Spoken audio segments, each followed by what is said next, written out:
Okay. Hello, all.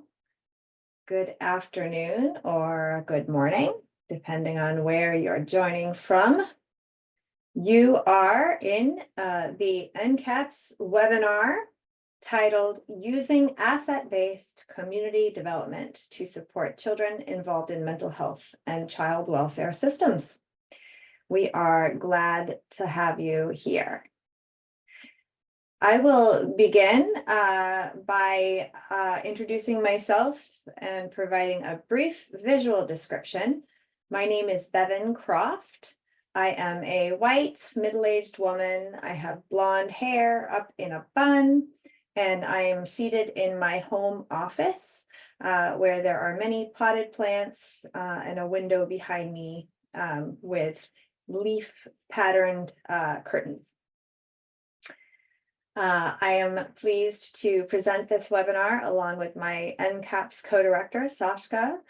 And we are very pleased to be able to bring these webinars through the National Center on Advancing Person-Centered Practices and Systems, which is an initiative funded by the Administration for Community Living and the Centers for Medicare and Medicaid Services.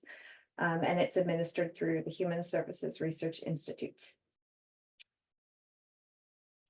Just a bit about NCAPS, if you're unfamiliar with us.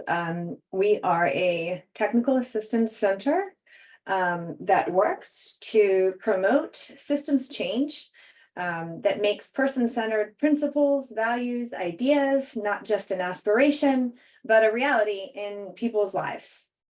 Our priorities at NCAPS involve centering the lived experience of people who receive long-term services and supports. We are committed to partnering with advocacy communities. We are committed to principles of disability justice and racial equity.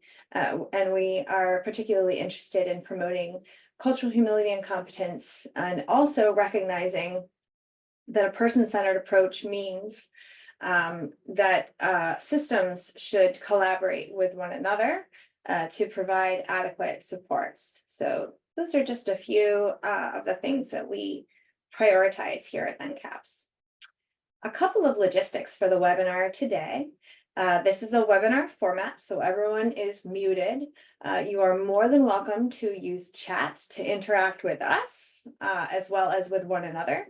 If you'd like to put a question into chat for the community or for the presenters, please select everyone in the chat box and type away. We're happy to dialogue with you throughout the webinar, and there will be time at the end of the webinar for questions and answers to interact with the presenters. This webinar is being live captioned in English and live interpreted in Spanish. You may access the English captions by clicking the CC button at the bottom of the Zoom screen, and access live Spanish interpretation by clicking the interpretation button at the bottom of your Zoom screen. That's the world icon. And once you're in that Spanish channel, be sure to silence the original audio. We'll have a couple of polls and evaluation questions at the end in this webinar. We are always glad to hear from you after the webinar. If you have any feedback or ideas, you can get us at ncaps@hsri.org. Just remember, we're not monitoring the email address during this webinar. The slides from today and the recording will be available to you on the NCAPS website. We hope to have that posted in a couple of weeks. Along with all of the other archived recordings and materials from past NCAPS webinars. So let's begin now with a poll to see who is here. If you could, please select all that apply in terms of roles in which you self-identify. If you don't see a role here, you are more than welcome to just note that other role in the chat. And as people are answering, I will read the answer options as well. They are person with a disability or a person who uses long-term services and supports, a family member or a loved one of someone who uses long-term services and supports, self-advocate or advocate, peer specialist or peer mentor, social worker, counselor, or care manager, and a researcher, analyst, a community or faith-based service provider organization, and or a government employee. So I will give just another few moments to see if we can get as many people participating as possible.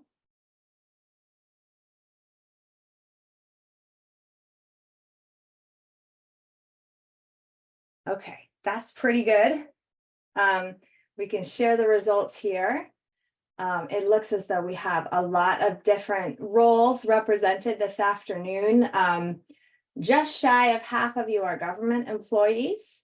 About a third of you are social workers, counselors, or care managers. We have a good representation from self-advocates and advocates, folks who use services and loved ones, and providers. So welcome.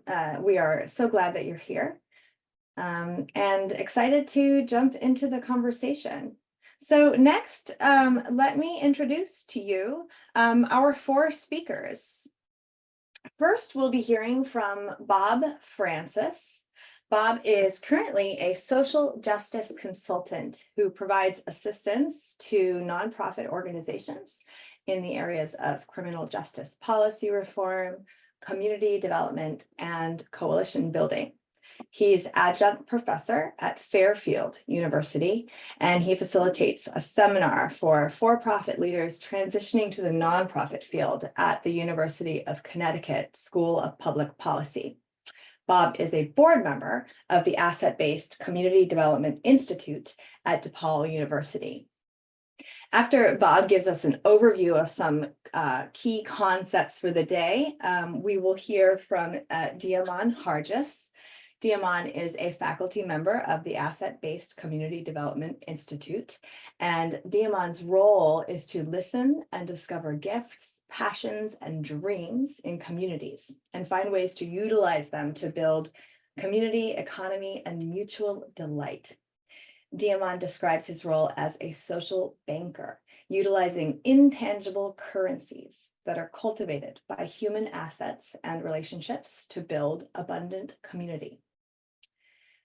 After Diaman, we will hear from Patty Scott, who is founder and CEO of Neighbors, Inc., a New Jersey-based organization that supports people with intellectual disabilities to live a life rich in relationship, love, contribution, community, and purpose, to experience the sense of place in their own homes, in the communities where they choose to live, and the power that comes with responsibility for control of their own supports, with as much help as needed. Patty offers education, facilitation, and consulting internationally, supporting other organizations and governments to provide individualized supports and re-energize their work in communities. Finally, rounding out the panel is Aquil Crooks. Aquil is a youth and family advocate born and raised in Bridgeport, Connecticut. He has a bachelor's degree in sociology from Southern Connecticut State University. Aquil has a passion for helping his community, and his goal is to leave his community better than he found it. He's been employed with the Regional Youth Adult Social Action Partnership since 2014 in different capacities as outreach worker, mentor, and program supervisor for the Street Safe Bridgeport program. Aquil's pride and joy is his 2-month-old son, Gray. So we are so excited to jump into the conversation, and I will start by handing things over to Bob.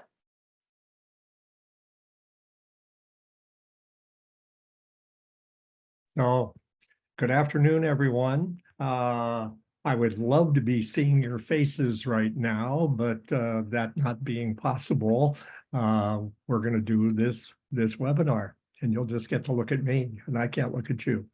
So anyway, I've spent a lot of years working with young people, and one of the most creative things I've found over those number of years is the asset-based community development method.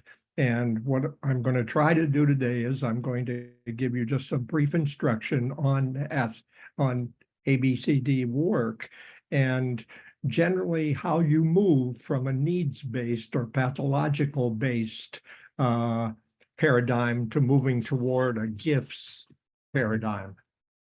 So next slide. So two definitions I'd like to give you as we're starting is one is about community. And we're going to be talking an awful lot today about how you organize a community and get a community together to work on the issues we're all concerned about young people. So community is not a set of problems to be solved. It's not just needs and deficiencies. Community is possibility. It's a declaration of the future that we live into. It's a citizen's willingness to contribute their gifts and talents in relationships with others to create their own alternative future. Later on, Patty's going to talk a lot about her work with neighborhood and Aquil as a person who is using his assets to really benefit young people in the community. Next. The next definition I want to make you familiar with is a word, iatrogenesis. Took me a while to learn how to pronounce this word. It's a word that comes from the medical field, and it's the act of inadvertently introducing a harmful side effect by a physician.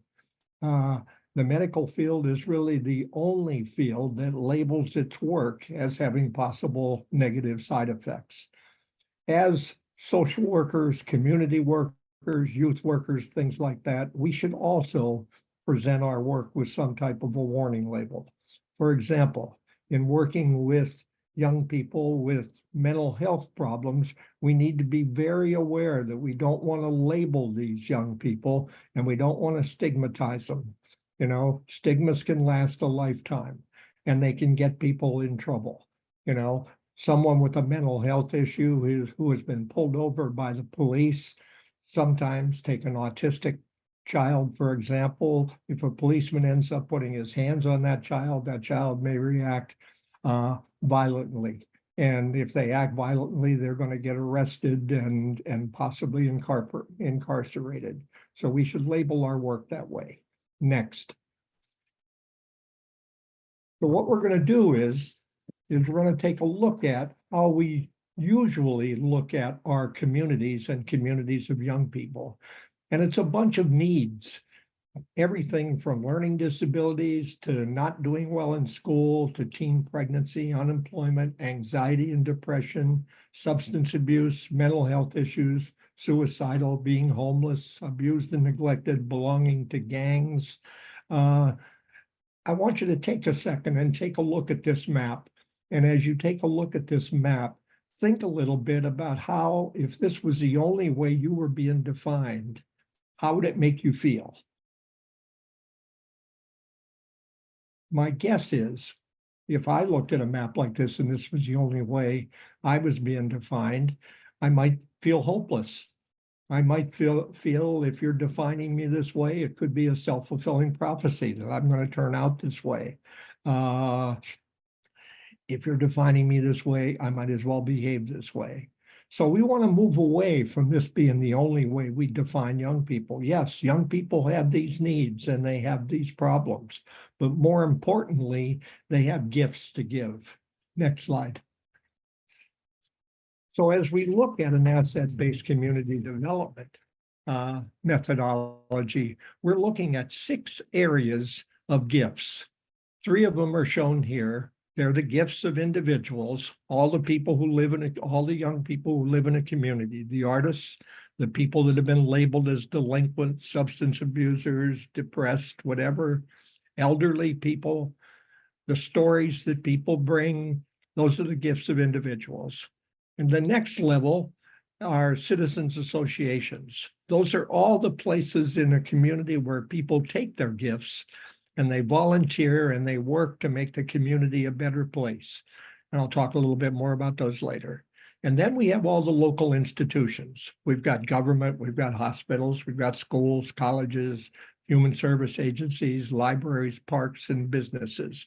And the fourth, fifth, and sixth ones are, we have the local economy. And the local economy are the resources that organizations bring. They include foundations, businesses, United Ways, private philanthropists that bring money that can come to bear on the issues that we end up dealing with in a community. Government fits in that category too. The fifth place we have is the open space, the space we have in the community. So we're talking about the parks and the open spaces where things can happen. We're talking about the space that organizations give for community work. They might have large meeting rooms, and you might have organizations that really invite the community in. And finally, and almost most importantly, we have the community stories. These are the stories that individuals bring, associations bring, organizations bring, and we build on those stories, and those stories help build relationships with people. So let's take a little look at each of the first three in a little more detail. The first one is the gifts of individuals. And I don't care where you are on that chart in that needs map, what kind of issue you bring, everybody you'll end up talking to. Back to the next slide, please. I don't care who you talk to, they will have skills in each of these areas. So it starts with sort of making a list of these things. What do you do with your hands? What do you do well? You might be able to repair computers. You might be a photographer. You might be a good writer, whatever. Skills of the head. What do you know? What kind of knowledge can you impart to others that'll be helpful to them? You might know about youth development. You might have worked in the child welfare field for years. You might have worked as a law enforcement officer and worked with young people there. The third one is the heart. It's like, what are you passionate about? This is one of the most important things to learn from young people. And with the right discussions, you can bring these things out. What excites them? And what might excite them might be their faith, it might be their pets, it might be their friends, it might be a particular person, whatever. And then the fourth area is what kind of relationships do these people have? Who do they know in the community that gets things done? And so it's using all of these things in a way that benefits the community. Next slide. This is a chart for yourself, and you should do this for yourself, but this is a tool for you to use, I think, if you're having a counseling session, if you're a social worker, a therapist, a psychologist, whatever, in addition to finding out the problems that a young person's bringing to you, this allows you to find out what they've got going for them. What are their strengths? Just remember, my dear friend, John McKnight, who is the founder, one of the co-founders of the Asset-Based Community Development Institute, always said that no need ever solves a problem. It's only the gifts and strengths that people have that solve problems. And so that's why it's important to use this chart. This also is a great tool for just building relationships with people. And so when we're looking at individuals, take a look at this. The next group are associations. And these are the groups where people take their skills and they do it in concert with others to benefit the community. And this is a pretty neglected area on the part of an awful lot of people working in our field and working with young people. But these are groups that can be incredibly supportive. When you've identified issues in your community and in your neighborhood and things like this, it's like, who's organized? Who are we going to involve? And who we're going to involve are a lot of the people that are involved in these different groups. If we're dealing with a child's mental health problems and things like that, it helps us identify support groups, service clubs, self-help groups, that may be helpful to these young people. One of the things to think about when you're looking at associations is that you might not see immediately how a particular group can benefit you. But if you take a look at all of these groups, whether they're political, church groups, civics groups, whatever, they take on annual projects in some areas. And when they're taking on those projects in a lot of areas, they might involve mental health issues. They might involve violence that's going on in the community. If you've got a community with a high crime rate, they might be benefiting resources that are there. I remember working with a group in Bridgeport, and most of my examples come from Bridgeport, where I worked for a long period of time. And there's a group there called Caribe, and Caribe is a group that works with young people in sports leagues and things like that. But the young people there are also trained as mentors. If you're running some type of an event, these young people show up. If you're working on a community problem, they're always there. So groups like that, they exist in every single one of your communities. Be thinking about them, be bringing them into the process. Next one. The next group are institutions. And institutions are of two kinds, I believe. There are fortresses and there are treasure chests.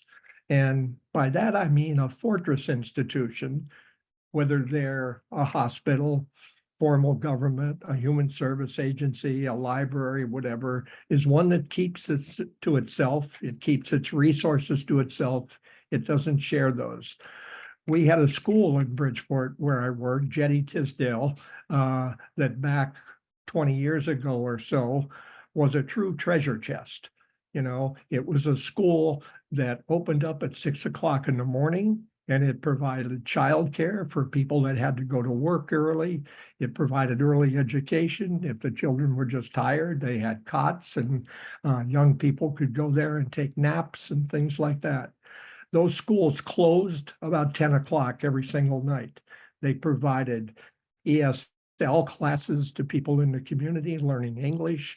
They did training for all kinds of people at night. And they did after-school programs that ran till 6, 7 o'clock so that parents who had to work late had a place for their children to be, and they were involved in very productive things. The fortress schools were the schools that opened at 8:30 in the morning. They closed at 2:30 in the afternoon. And if you were ever in one of those classrooms and disturbed an eraser or chalk, there was a grievance being filed. So be thinking about the kind of institutions you have in your community, whether they're fortresses or whether they're treasure chests. The kind of things that institutions bring, they have facilities, so they have buildings, they may have meeting rooms, they may have all kinds of things that communities can use, equipment, they have computers, they've got printers. If they're a treasure chest community, you can use those things. They have purchasing power. They can purchase things at a much lower price than you can because they do it in bulk. They've got employment practices, and these are absolutely critical.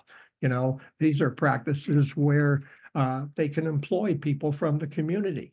They can train people from the community.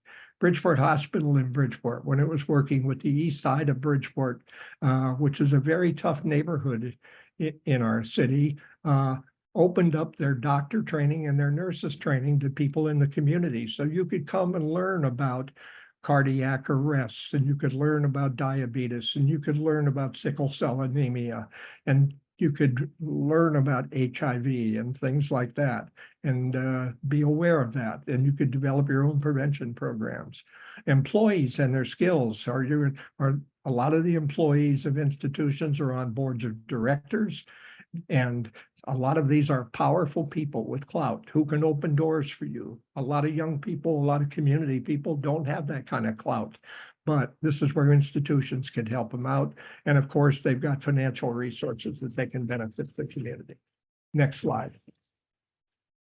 This is just a little lesson in youth development. And those of you that have worked with young people might be pretty familiar with this, but this particular chart is important because these are all the areas where you work with young people. You just can't limit yourself to one area. So the areas of development is they're developing physically, they're developing cognitively in terms of knowledge, they're developing socially in terms of relationships with each other, and they're developing their own sense of self and things like that.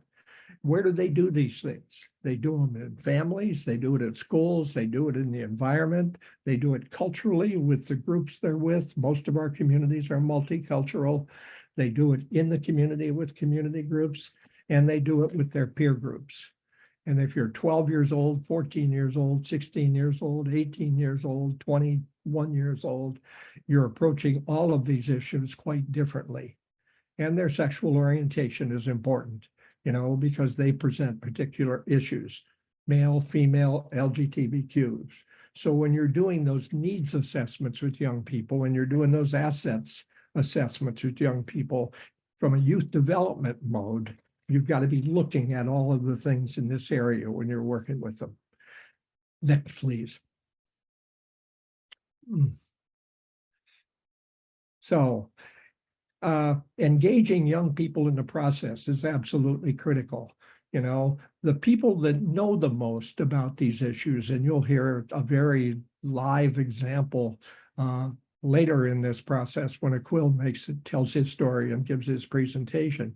But it's important to involve young people in the work that's there. So youth engagement is absolutely critical in it. You've got to hear from young people. They're the people living this, and they're really important to be listening to. High expectations are not barriers. They drive youth engagement. Youth want to be challenged, and because this respects them where they are. You stop focusing on where a young person has been. You start to focus on where they can go, and that's using their gifts. It's using their talents to move forward. Partnerships between young people and adults, and true partnerships, not these partnerships where we treat young people in a token manner, but where we really involve them in the decision-making about what they're going to do with their life. Young people offer a very fresh perspective. They've got creativity and energy. They may not have a lot of experience and a lot of knowledge they're bringing to the table, but their energy is infectious and it can be used for their success. Training, preparation are essential for adults and for youth. Adults need to be trained in this youth development model, but young people also need to be trained so they can be successful later. Everybody should be involved in this process. Organizations, agencies, municipalities, they need to learn to work together. Remember that statement. If you teach a bear to dance, you don't stop until the bear wants to. If you teach a young person to dance, you also hang in there with them as long as it takes for them to be successful. It's essential that adults learn to view and value young people as resources until they gain the skills they need to prove you're right. The bottom line, relationships. Next. So one methodology and that you can end up using with young people, and when you're working with communities, we often ask the wrong question when we're starting in a community. For example, the issue here is that we have a need for healthy communities where young people can grow free of trauma and the anxiety that thwarts their growth. We could start with a question that has an answer in it. How do we create more treatment programs in our community? That's one approach to meeting our goal and to getting our issue that may give us a health community. If you're using an asset approach, I suggest you start with open-ended questions. What constitutes a healthy neighborhood free of adolescent, youth, adult, and trauma and anxiety? And how do we create it? Who should be involved? Who are all the stakeholders in getting us there? What gifts does each person give and each group, those associations, have to offer? What gifts do you have that you can use to help make your neighborhood healthier? One thing to remember about those gifts is that it's not a gift, it's not an asset unless you're willing to share it. And that's the same thing as we're looking in the community. It's looking at people willing to share it. We had a school on the east side of Bridgeport during a very violent time in Bridgeport back in the early 90s. Bridgeport had the highest per capita murder rate in the United States at that time, and it wasn't a very safe place to be. And a school on the east side had closed down its arts program. It did an asset map of the east side of Bridgeport and discovered 175 people who had artistic skills of some sort.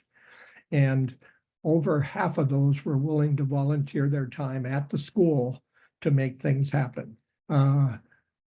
those people came into the school, and Munoz Marin School on the east side of Bridgeport had the best arts program in the city of Bridgeport, and they didn't pay a penny for it. So next slide. Just quickly, and a lot of you have probably seen this ladder. It's a ladder of community participation. We use it for young people in terms of involving young people. And if we're going to give youth a voice, this is how we do it. You know, so you can start at the bottom where we use youth and we manipulate them, or we use them as decoration to say that we've got youth involved, but they're basically there just to show that they're standing next to an adult. We often put youth on committees as tokens to represent all youth, and then we don't let them talk. A lot of boards of education do that.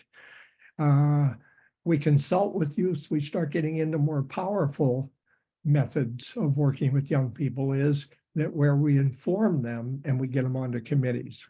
We consult with them. We share our decisions with them.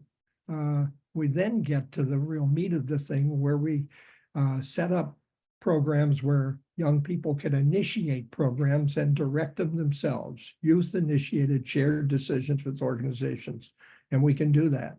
We had a program at our organization in Bridgeport called Block by Block Mini Grants a number of years ago, and we gave grants up to $500 to young people who designed their own programs to make the community better.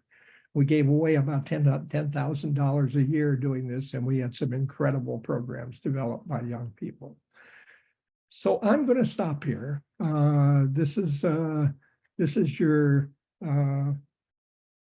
15-minute primer on asset-based community development, and I'm going to turn this over to Diamond Hargis. So, Diamond, it's all yours. Greetings, everyone. I'm Diamond Hargis, and I'm sitting in my home office in Indianapolis, Indiana. I'm a scruffy beard today, gray turtleneck sweater, and a cap. My work in Indianapolis, I work with a little outfit called The Learning Tree. I got my start and my title is community listener, the roving listener.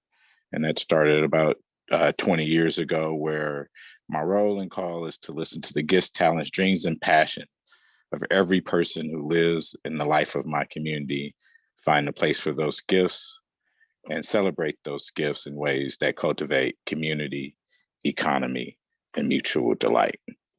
10 years into that work, I realized that some of the things that were needed were other people to work with me, and parts of that work utilizing institutions, associations, but mainly the agencies of neighbors.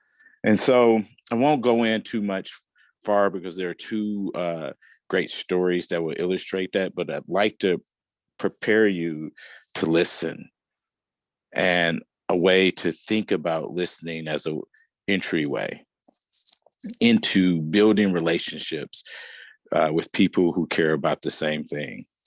So the first thing is, what is the question you want to have is, what does it mean to be a good neighbor as an institution? Second, how do we cultivate abundant ecosystems? What does it mean to ask questions that bring out evidence? And what does it mean for a community member's, a resident's gift to be used for the common good? And then how do we celebrate what we're discovering? So first, I want to talk about why is it important to create an abundant ecosystem? Bob mentioned that it is a sin to ask for someone's gifts if you aren't prepared to use it. And that meaning, if we're going to shift through an asset-based lens, that means as institutions, we must shift our practices upside down, and starting with people we see who are in trouble as partly the answer for the work. Also, if you're not prepared and have pipelines to use that work in your institution, then there may be question about how do we shift structures? What do we need to let go of? And who are we willing to learn from?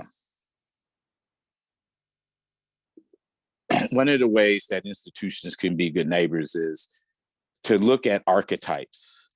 One of the things that Learning Tree, what we discovered in communities across the country that exemplify their powers, that the word agency pops up, and they know and employ and deploy the archetypes in their communities that look already in an abundant lens. For one, we ask, who are the healers in community? Healers are the folks that are open after 9, open before 9 a.m. and also available after 5 p.m. They're the folks who host people in their homes. Second is the connector or the social banker. My role as a social banker is I use my social capital and other social currency to catalyze relationships and projects that people want to do. You know, those people, they're often connecting folks. That's what brings them joy. The next is the gift finder. Those are folks in community who know the capacities of people. They know more about what people can do, even though they might also know there are things they can't. We have the executive spirit, the person who actually knows how to administrate this. As a social entrepreneur, social banker, I have a lot of things in my head, but there are a lot of folks who help me get that stuff out of my head. Who are those folks in your community?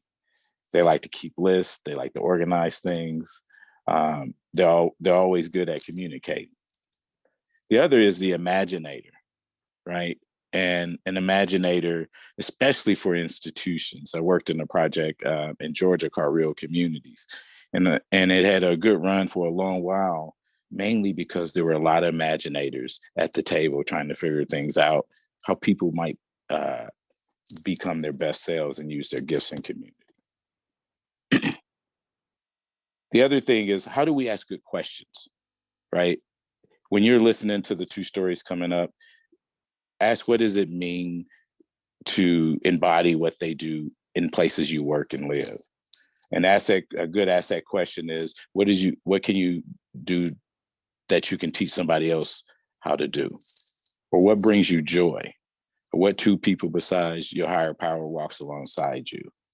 Those questions are really powerful, and they don't always have to be asked, but they can be held in conversation. What does it mean for gifts to be used in the community, and how do we connect them?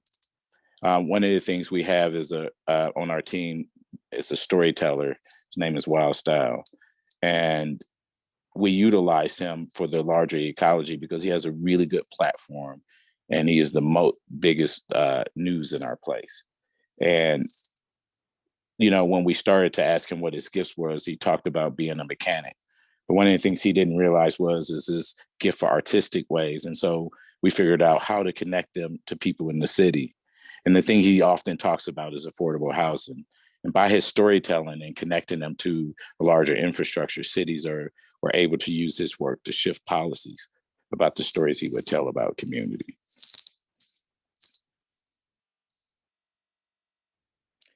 The last thing I would say before I kick it over to our storytellers is that to have an abundant ecosystem, gifts and actions needed to be celebrated in public ways.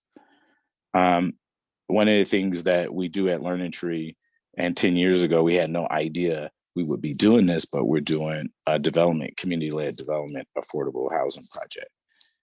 And that happened. One of the practices we did after my neighbors realized that we had a lot of social capital, they would throw parties at their houses, and in my houses, we'd throw house concerts. And what we would do is invite people to see people's gifts in action, right? And what we learned is parties is where people become their truest selves, where people get to learn the possibility of relationships. It's where people get what we call social currency, right? And social currency is the things that create possibility or physical things. And through that, what we've learned is that those parties created trust. They cultivated imagination. They built relationships, right? They celebrated and built the capacities of the people who illustrated their gifts. What they did eventually is help people fall in love with each other. So as you listen to the two stories, I'm going to kick it over to Patty Scott, a dear friend of mine, and then following that, Akil. Look to attempt to fall in love with their stories and find what is possible. What can you imagine in your ecosystems that you work and live? Hi, it's really nice to see everybody. I am a white woman. I'd like to say middle age, but probably late middle age is more accurate. I've got brown hair. I'm wearing glasses, a black top, and a silver Celtic heart and big dangly earrings. My background is a very plain, empty hotel room with fortunately very good internet. So it's nice to see everyone. Well, not to see everyone, but to be here with everyone. So I am going to share just a couple of slides as we go along. I work for one of those places that Bob would call an institution. And in our institution, we support people who have the label of intellectual disabilities. We work for people who choose us, and our focus is not so much on services, but on helping people to have a life. And so we think about what's important in life. And to us, life is about discovering your people. And by people, we mean, of course, the people who work for the people we work for, who provide support, but we also mean friends, family, chosen family, partners, all of those relationships in life that really make a difference and give life meaning. So one of the main things we do is help people find their people. And then we also think it's really important to help people find their place. And by place, we mean a home that's theirs, that they're in control of, but we also mean their place in the world. Where in their community do they show up? How do they make a contribution? How are they a part of what's happening in the world around them? And we think it's really important not just to be living in a nice house or apartment somewhere in a community that you own or you rent, but to really have a place in that community and neighborhood that you live in. And then finally, we think it's also important to help people figure out what's their purpose. Like, what do they want to leave behind when they're gone? How do they want to spend their time? How are they gonna contribute? What is it that gives their life meaning? And we think as a organization, as a provider organization, and I hope that we're one of those institutions that are a treasure chest and not a fortress. We think that our role is to support people to have a life, and to do that by finding their gifts and finding the gifts of the people that are in their neighborhood and the gifts in their neighborhood. So about 10 years or so ago, I partnered with Diamond, who's a very good friend, and we started playing around with how we re-energize this work in our organization in New Jersey. And I want to share with you just, I'm going to introduce you to a couple of people with their permission through some pictures, but I also want to share with you what we've done in order to help people find their gifts, build their social currency, and be hopefully more of a treasure chest than a fortress. So the first thing we do is we have been walking neighborhoods and exploring and discovering what's in those neighborhoods. And we've done this, the people we work for all live in their own homes. They live all over the state of New Jersey. And we've been walking in a, 8-10 block area of where people live. And we've tried to embed this in our culture and make this a practice in our organization. So the woman in the middle here is Bernadette. We helped her move into her home during the time of COVID. The woman to her right is Caitlin, who shared the home with her and provided her with some support. And the woman to the left is Sandy, who also works with our organization. And the idea is that before Bernadette and Caitlin even moved in, even though it was a pandemic, they were all masked up, but they went all over the neighborhood and they went into every shop, or most of the shops were closed. They knocked on the doors, got people to come and answer. They introduced themselves. They found out who was there. They got names of the people who worked there. They found out what people cared about. And by the time they moved in, they knew a lot of people in the town around where Bernadette moved to. And then they also thought about, well, how do we get to know people in this apartment complex where Bernadette was renting this 2-bedroom place? And what they decided to do was they made cookies literally for everyone in the complex, and they wrapped them individually.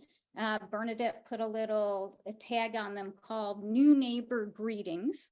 And she sat outside, her and Caitlin sat outside and gave out cookies to the neighbors and introduced themselves to the neighbors right when they first moved in, so they got to meet everybody.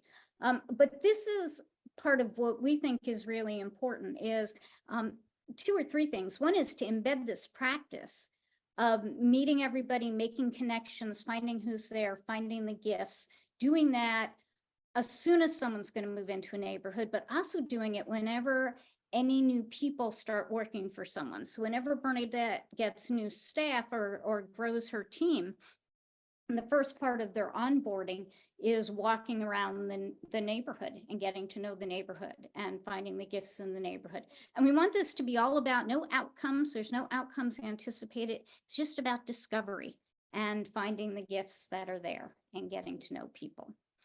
So that's one of the things we did. And we think that the gifts are really important. And this over the past 6 or 7 years has become so embedded that everybody now is doing it just as kind of a natural thing. We think it's important that we honor the gifts of everyone. So one of the things we started thinking about is you have these direct support people who are working for the people with disabilities who contract with us. And they're often not paid very much money. They're in jobs that are not necessarily valued and appreciated.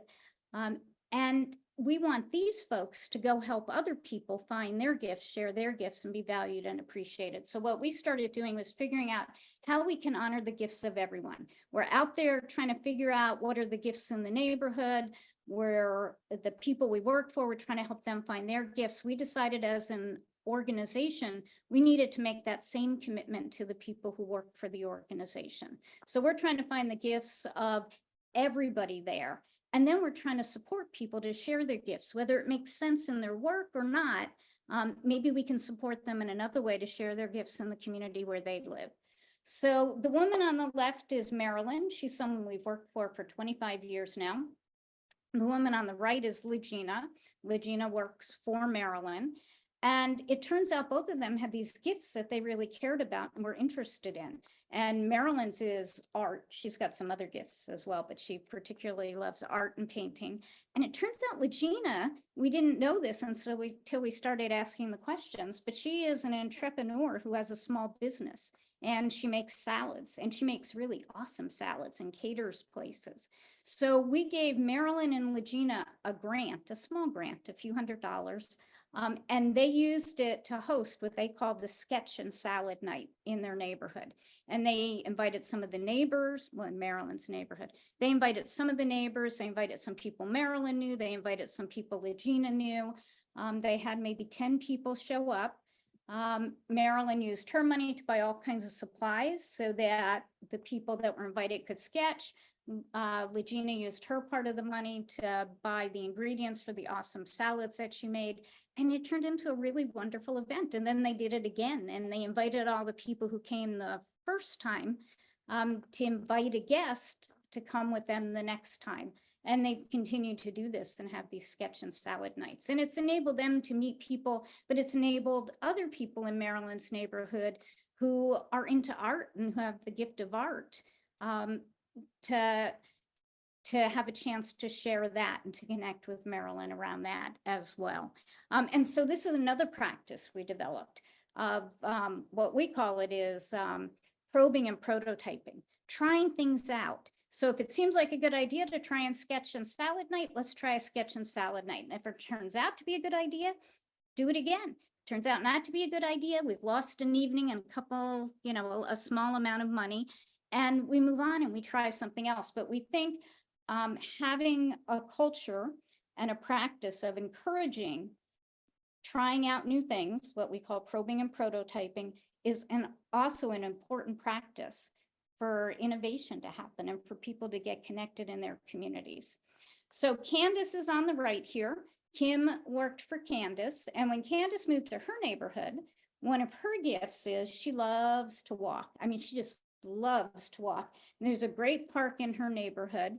And as she got settled in the neighborhood, she started thinking about how she could share that gift. And the people who cared about her were thinking about it with her.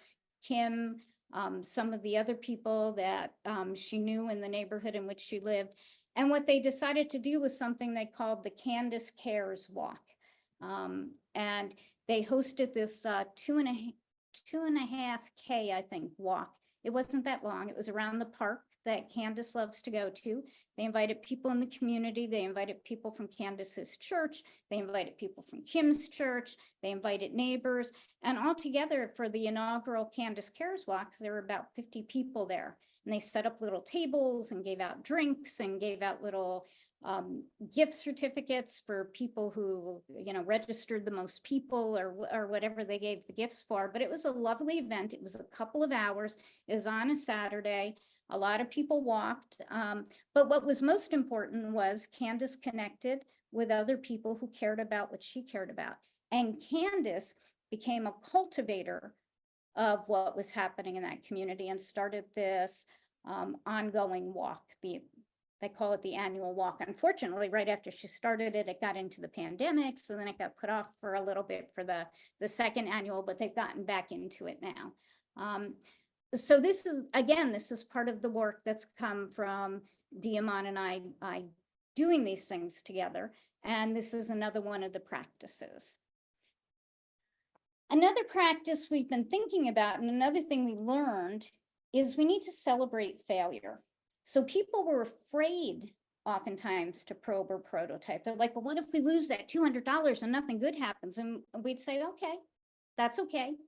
We learned something. And as long as we learn, we feel that's okay. Now, we said the words to people, but they didn't necessarily accept the words. So we got into literally celebrating the failure. Like people who had the best story on a failure over a period of time, we'd give them a Dunkin' Donuts or a Starbucks gift card, and we'd all celebrate the fact that they tried something so innovative that they didn't know if it was gonna work out or not work out. And we made this idea that as long as people don't get hurt, we don't wind up in the newspaper with bad headlines, nobody gets arrested, it's okay, because you're never going to do anything interesting if you just keep doing what you've already done. You need to get out there and try something new in order to make that those new connections and the new ways of relating within the community. And another practice, and this is going to be the last one I'm going to get to because I'm going to run out of time. I have myself on a timer, which I need to do in order to stay on time. But we have decided that we're going to take our resources and invest our resources in the neighborhoods of the people we work for. Now, I'm not talking about a ton of money. We're a Medicaid funded agency, but we do some fundraising and I do some consulting. So we have some money that's kind of unrestricted off to the side. And we're going to use that money to support people to try the interesting and innovative ideas that they want to try. And that is true of the people we work for, but it's also true of the people who work for them, in the way that we gave Legina the money for doing the salads and catering the salads. The guy on the left here is Ricky. The guy on the right is a friend of his named Matt. Matt had a landscaping business. He hired Ricky to work in his landscaping business, and they became like the best of friends. And then Matt moved to Arizona a couple of years back. So one of the ways we decided to invest our resources was in helping Ricky start his own small business. And again, this comes back to the prototyping thing. And he started his own lawn maintenance business. This is a flyer for the business, but we gave him some money at his request to make a video about his business, essentially a commercial, a short commercial that advertises his business, and his business has taken off over the time of the pandemic and since then. And Ricky is like, he is one of the most charming people I've ever met in my life. He's got a great personality, so he kind of makes these connections and he builds on them and he can grow them. But these are just some of the examples of how we've been looking at gifts, cultivating the abundance in the neighborhood, and building the social connections and the social capital. And the thing that I think is really important is we've been doing this now, actually walking the neighborhoods, and Diamond and I go out every few months with staff, the people we work for, in small groups, and walk around new neighborhoods and explore new neighborhoods. And people feel invested in, because we're going out there and doing it with them. And I think how you use your money and how you use your time is important. And if we go out and put our time into this and we put our resources into this, that makes a real difference for people believing that we think this is important. And one other practice that I just want to share with you to wrap up is that whenever Diamond comes to town, we'll go out for a couple of days and walk around in different neighborhoods with different people. Then anybody who wants to come, everybody's invited who's been part of this over the past 5, 6, 7 years, comes to my house on a day after we do the walking around for a couple of days, and we share stories. And people come with pictures or little video clips of what they've been trying in different neighborhoods, and they share the stories, and they share the stories of what they learned, and we celebrate the things that people may have tried that didn't work, and we celebrate the things that did work, and we have a nice day together that's well hosted. And I think that's a practice that also makes a difference. And my thing is going off, so I think I'm about done. But just the wrap up to this is that really simple things that focus on gifts, abundance, cultivating what's there, sharing stories, it can make a real difference in helping institutions be more of the treasure chests than the block to good things happening. And one final thing that will go with my slides is there's a great video, which I helped to make. So that's part of why I think, you know, I like it, but mostly it is because it's about a house party. One of the parties Diamond was talking about, one of his house parties, it's called Learning Tree House Concert. I will share the link to that. And to get a really good idea of Diamond's work and the depth and beauty of his work, take a look at this video and I think you'll enjoy it. So thank you very much. I'm going to turn things over to Aquil at this point.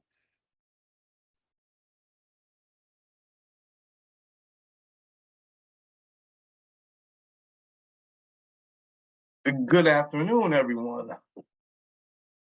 My name is Aquil Crooks, and currently I am the program supervisor of the of the Youth Diversion Team, formerly known as the JRB, and Street Safe Bridgeport. Before I get into that, I can't talk about what I do now without talking about how I got here. And to tell you this, I was brought here I'm here right now because of the grace of God, because there were so many obstacles that came into my way throughout my life that tried to veer me off the road and the path of success. And I still maintain the will and the way to get through it. And I start off where I was born to a single mom who was 15 years old when she had me, 15, 16. My mother and my father, unfortunately, both had taken someone's life, and my father served 27 years in prison. Actually, just was released from prison 2 to 3 years ago, and once he was released, he was then deported. So I was raised in a single family household in the city of Bridgeport, Connecticut. I was raised in a project called Father Penny Village, where it's actually at this point tore down. And in this process, in this life, growing up with a mom who was 15, we grew up together, trying to understand and figure our way through life. And it's at no fault of her own, because she only gave me what she was able to, what she was only able to have, what she knew. And if you're a kid yourself, the expectation of you to raise a kid and make sure that they cross every T and dot every I is going to be a little bit difficult if you never crossed your T's or never dotted your I. And a little background on her is both of her parents were active drug users. So she had no support there for herself as well. So from there, throughout life, I've always found my way. Whether going to school or trying to work, I've always figured out that I had to do something, no matter what. Whether it be, whether my mother was outside, my mother was on the street, I know that I had to go to school. I had to do something. I remember coming home in the 6th grade, and I came home and they're like, "Hey, your mom was just shot in the chest." And I'm like, "Well, you're playing." They're like, "No, we're going to the hospital. She was just shot in the chest." So I get there, and from that, I see my mother, one of her lungs collapsed, and she died on the table. They brought her back. She lost conscious on the table when they brought her back. I don't want to use the term "died." Um, and that right there, that was a moment in my life where, like, I didn't kind of understand that, people who were my age weren't going through these similar experiences. So I'm looking at it and I'm feeling like, well, isn't this the norm? Am I the only one who has to deal with certain extremes like this? And you fast forward up into 7th, 8th grade into high school. Although I knew that I had to do right, my environment got me. My environment grabbed me by the legs and dragged me in. At that point, I started doing things that, I normally wouldn't do. I started hanging out with people who were in my family, who were doing things that I knew I shouldn't have done, but they were my family. They were my friends, my close neighbors. How do you create that separation at such a young age to know that, although they're doing wrong and you need to do right? How do you, see that and progress through that? I wish I had, but I didn't. It led me to, it actually led me here. So I'm always going to take kudos for some of my mistakes, but it led me down a long path that was hard. It was very hard. I ended up going to high school. I was expelled out of 2 to 3 high schools because of off-school misconduct. I was catching cases, and once you catch a case, the school expels you. I eventually did graduate from high school. I started going into community college, and at the same time as me going to community college, I would go to college, get out, go to the street, hang out on the street until the next morning, and then try to go into the school and try to fake the funk and play in that line between good and bad. And eventually, playing that line, life happens. And on January 6th, 2010, I was gunned down and I was shot several times in an area that, I was familiar with, what I thought and called home.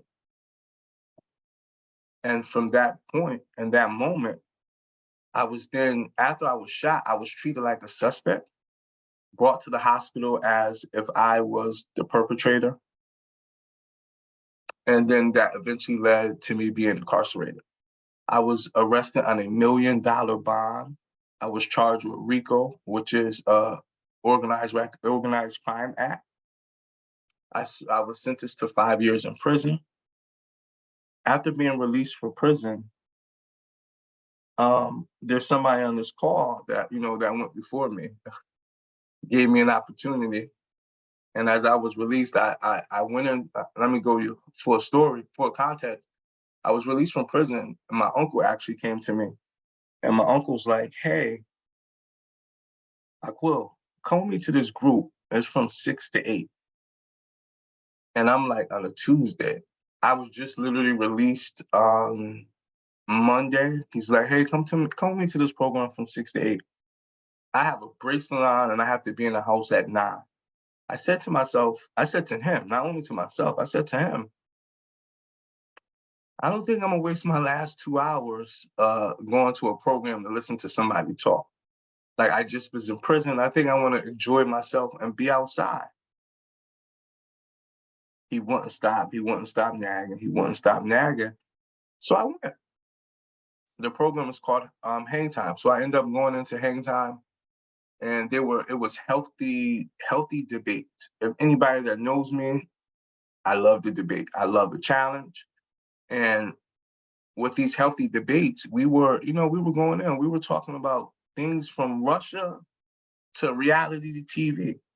And that showed me that, that I can keep conversation with just about anyone, because there was lawyers, there was doctors, there was all types of people that were coming through those rooms and having these conversations with us. So as I was there, they actually offered me an internship through an organization that I work at now called RISAT. They offered me an internship with a program called Public Allies. And with Public Allies, my internship was split between 2 programs, which was Street Safe and Project Longevity, which was at the time where Hang Time was out of. And, even in that process, I'm telling you, the first month I was working, and then I get a phone call. And the phone call states that, they're gonna have to drop me out of my placement because there wasn't any funds. So now I'm saying to myself, like, I'm doing everything right. Like, dude, I'm like, damn, like, even when you're doing everything right, life still happens. Unfortunate, Bob was able to make some things happen, and they were able to actually keep me with both placements.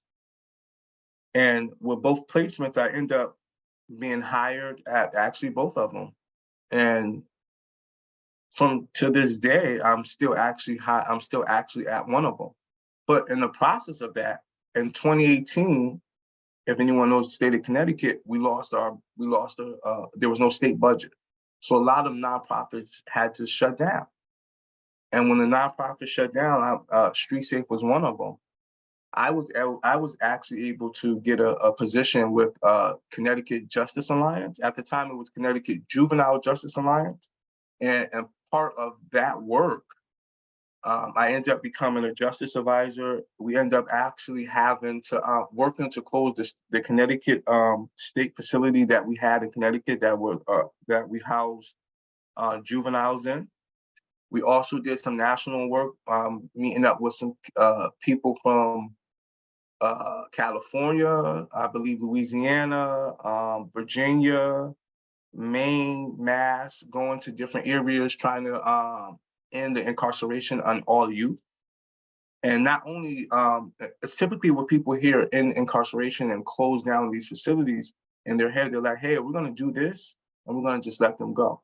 No, what we're trying to do and what society should be trying to do is, once you close down these facilities, you look for a restorative way so that the kid or the young adult doesn't have to be incarcerated or go through the juvenile justice system, that they're able to see that the wrong that they have done and be able to use that to kind of pay it forward, so that they can understand that there's consequences for their actions, but at the same time that there's consequences for their actions, they know that people make mistakes and we can move forward from them. And since, as I stated, I worked with them until there was a budget again with Street Safe. Street Safe eventually hired me back, and I went from a full-time employee to the program supervisor. So now this is just a bio of myself. My name is, like I said, I'm a program supervisor, Street Safe and Youth Divergent Team, community activist.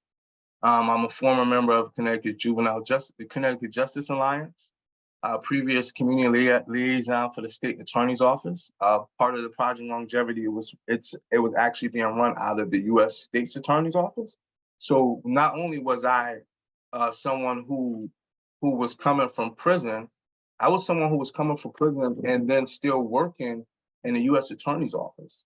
Like, most people don't ever have the opportunity to step inside the U.S. attorney's office unless something had happened or something has happened to where you're being prosecuted or being questioned as a witness. I was there, to help the people in my community, to look back and be able to serve the people who I came from.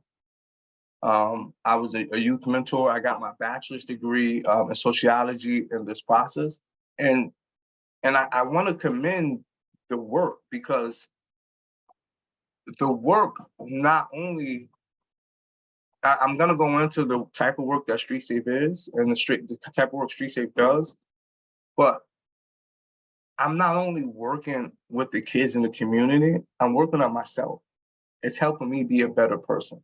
It's helping me see different things that I normally wouldn't have seen. It's showing me people in the community who need more help than I did. And it's allowing me to see that I wasn't the only one going through these struggles. There are other people who have struggles, and her struggles are probably worse than the struggles that I had. And since then, I was able to,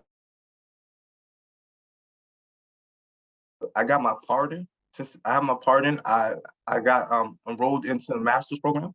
I am now a homeowner.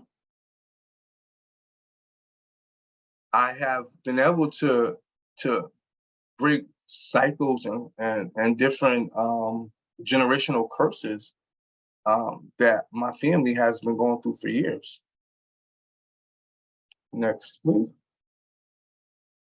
This is actually the location of the program, StreetSafe Bridgeport and the Youth Diversion Team.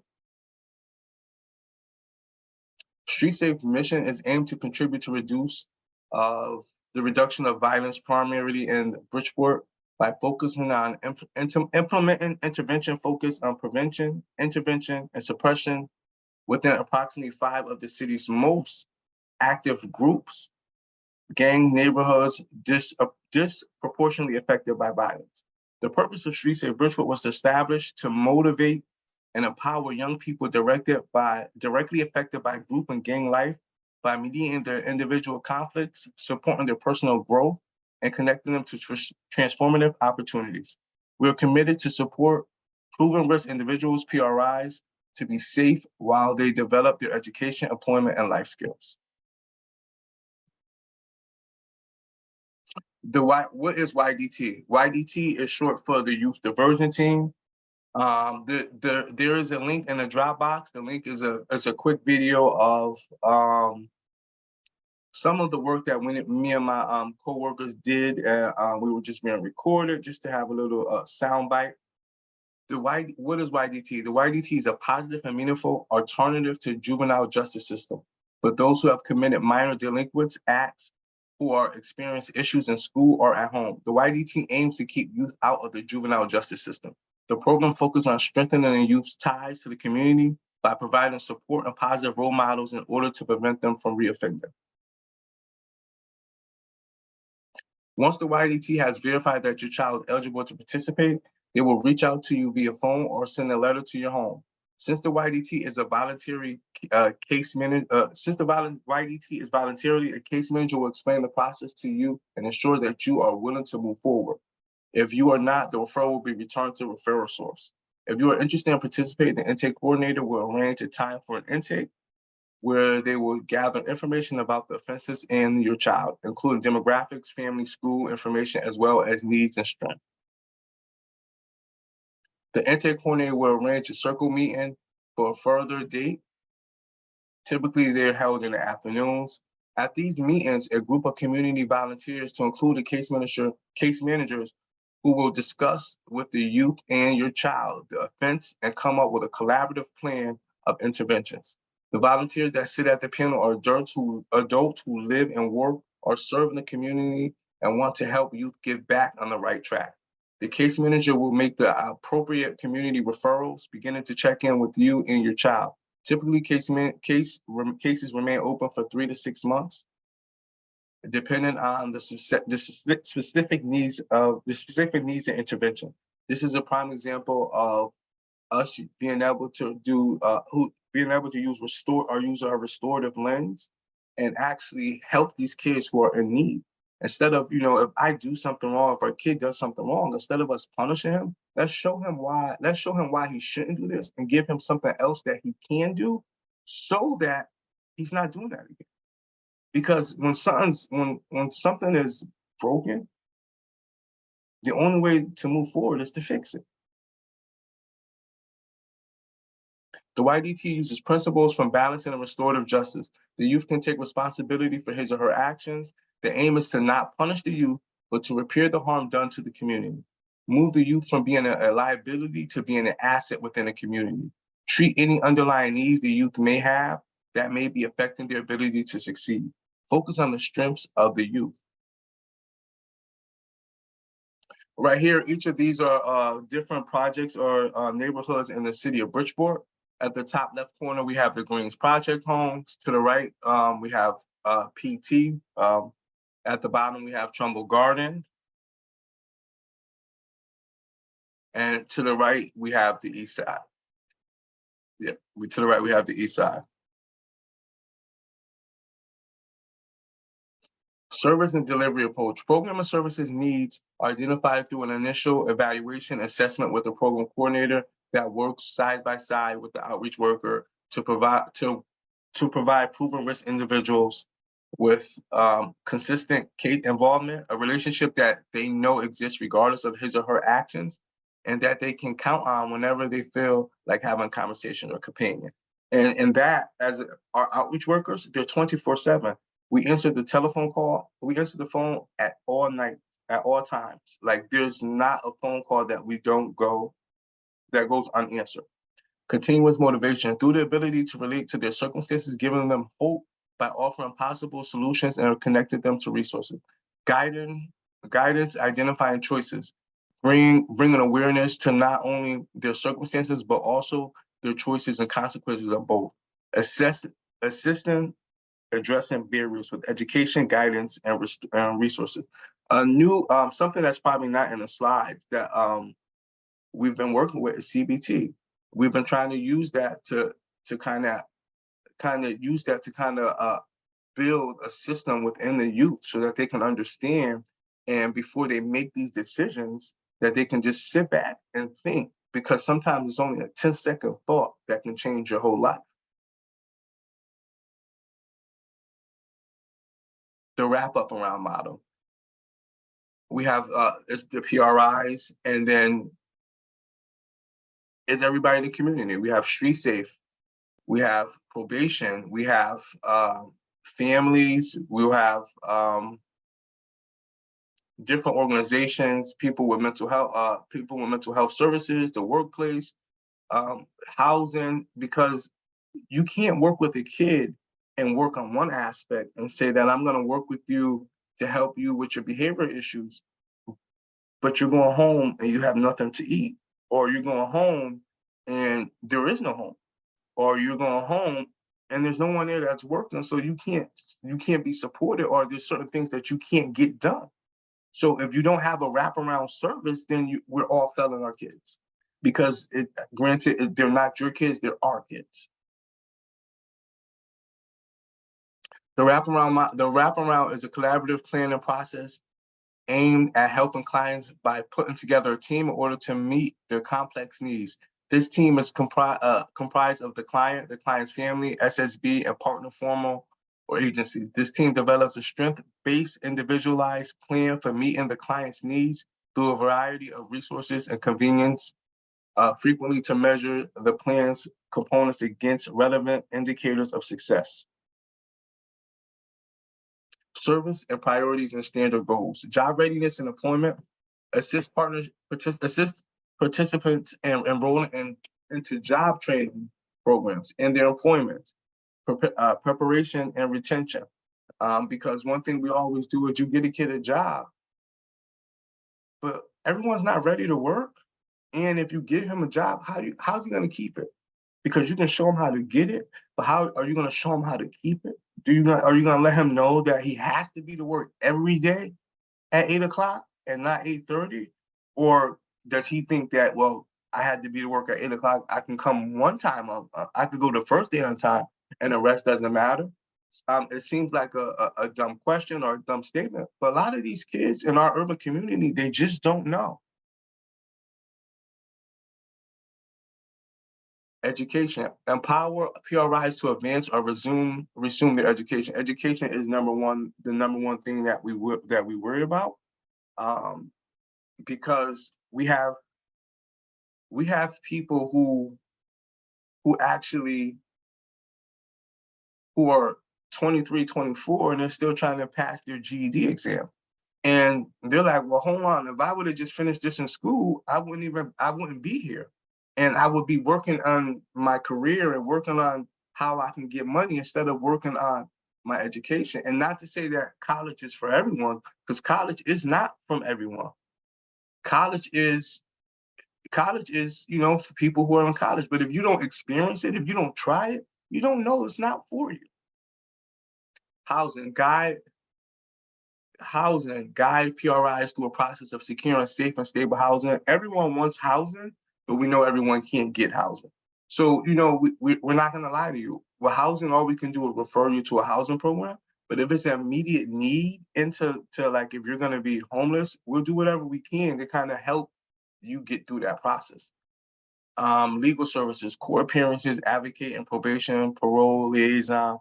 We're literally we go to court. I had one client, unfortunately, he was going to court for a robbery, but essentially it was a robbery that ended off in a homicide, and his father was murdered.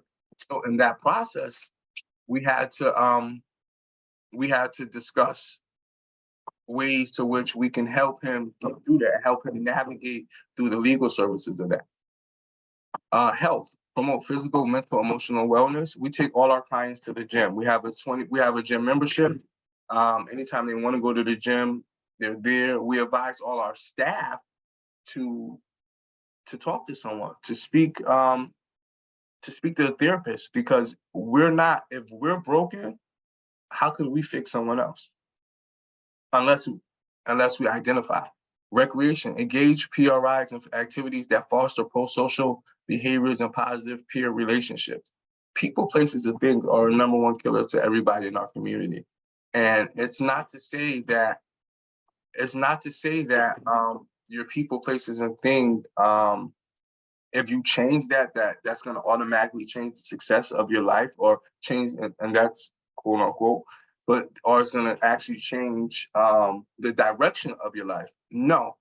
But if I know that if I'm going to John's house and John is smoking weed and gambling and going outside, I know I'm gonna end up picking up in those behaviors. That was a part of my life where I knew I was doing wrong. I knew that this wasn't who I was, but my people, places, and things didn't change. And that's all I've seen. And unfortunately, sometimes your people, places, and things could be your parents. It could be your family. And you have to be able to identify that and separate yourself. Family services, connect PRIs with resources that will help facilitate family stabilization. Reentry, support the unique needs of PRIs who have been recently released from incarceration through collaborative and shared communication with the correctional system. This is the Street Safe team. It's the program director, Ebony Epps, and myself, Akul Crooks, the program supervisor. We have five outreach workers: Tony Voyak, Harry Bell, Deverall Webley, Dennis Broadnex, Ed Calderon. The YDT team, my apologies, we did just change the name. Same program director, myself, intake coordinator, Nicole Bass Adam, and we only have one case manager at the moment. We are looking for a second one. We have in Street Safe, we have 37 active outcome and service plans. So with each client, they're assigned a service plan. And these are the different service plans that these are the different service plans that each client has. And these are just some pictures that of us in the community.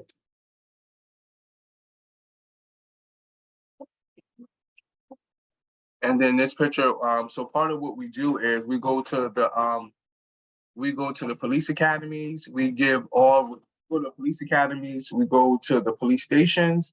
We meet with all law enforcement so that they understand that, you know, the bias, that there is a bias. That when we walk in a room, there's a perception that we have on you guys. And when you guys walk in a room, there's a perception that you have on us. And in order for us to coexist in the same environment and the atmosphere, we have to recognize that these biases exist. And then another one, we went to an event with the governor of Connecticut. He had, it was a Connecticut Against Gun Violence event. And I don't necessarily know exactly what happened, but we just was taking pictures and talking. This was when one of our outreach workers was receiving an award from the mayor for the work that he does as a mentor within the community, within the school system. Our executive director, Mark Donald, the mayor of Bridgeport, and Senator Richard Blumenthal. Questions? Thank you so much, Aquil, for sharing about your powerful story and your work. Yeah, we've gotten so much information from our panelists today. Unfortunately, we ran out of time to do a full Q&A. So what I think we'll do is, we've gotten a few questions in chat. We had some questions from registration. We'll share these questions back with our panelists. And when we update our website to share back the slides and the resources, we'll see if they'd like to respond to some of your questions in writing. So that information is available to you all. So what we'd love to leave you with is a quick 6-question poll, just to get some information from you all about how you felt about the webinar this afternoon. We use this information to kind of continue to improve our webinars, make them more impactful, more inclusive. So please do just stick around for one more moment and respond to these questions before you sign off for the day. We hope to see you on a future NCAPS webinar, and a hearty thank you to Bob, to Diamond, to Patty, and to Aquil for all of the great information you've shared. And thank you to all of you for sticking around and for engaging. Take care, everyone, and we'll see you again soon.